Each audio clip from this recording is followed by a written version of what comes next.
My guest at this time is Vance Ginn, senior economist at the Texas Public Policy Center, where he also, that's Foundation, isn't it? My guest at this time is Vance Ginn, senior economist at the Texas Public Policy Foundation, where he also directs the Foundation's Center for Economic Freedom. We've asked him to assess the U.S.-Mexico trade deal agreed to in principle by President Trump and the leader of Mexico, who seem to be on surprisingly good terms, at least for the moment. And Vance, thanks so much for being with us. Thank you. It's a pleasure to be with you.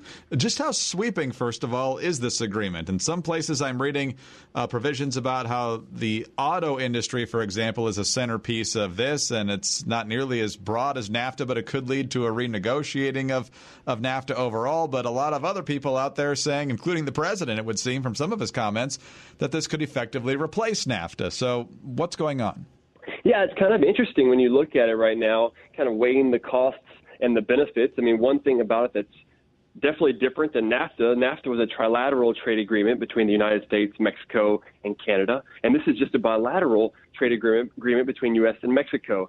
Many of the agreements that were in NAFTA are actually in place within this bilateral trade deal when you think about lowering tariffs and having a lot of freer trade in general. But as you mentioned, the auto sector is one key point that there is definitely a difference compared with NAFTA, where you look at the auto sector, they increase what's called parts of origin, which means that how much of a car or truck must be produced within the North American countries must be up to 75%, from 62.5 to 75%. And then the other part of it was they increased the average wage to $16 an hour for auto sector workers. And so that's another key part that's different from what we had in NAFTA. Overall, from what you can see so far, and I'm sure we'll learn more as time goes on, is this smart economics?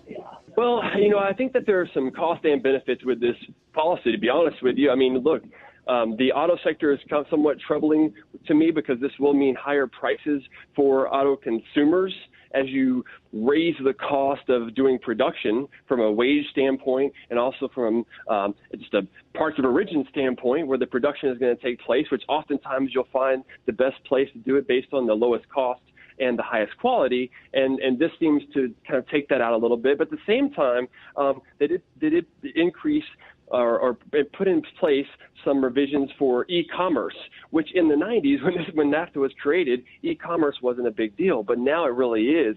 So they put in some rules in place in there that I think seem to be pretty free market oriented. But they also talked about a sunset provision that would have been for 5 years. They would revise it. Well, that was actually extended to 16-year contract for this bilateral trade deal where they could go in and review it every once in a while. But I think what this really does is it decreases the foreign trade uncertainty that's been out there for so long. And that's why we've seen the stock market really go up a lot. And a lot of these entrepreneurs are saying, you know what, I can start to budget for the future and make some transactions. We're talking with Vance Ginn from the Texas Public Policy Foundation. And Vance, going back to the parts of origin issue that would require 75% of the parts in any car sold in North America be produced in the United States or Mexico. Some people might look at that and go, wait a minute, isn't this what happened?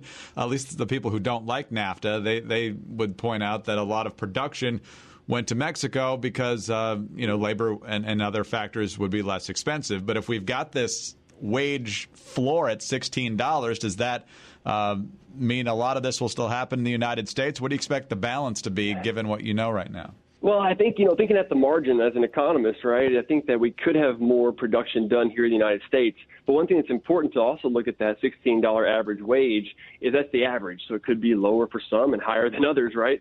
But also that's only for 40 to 45% of production of autos within North America. So it's not all production.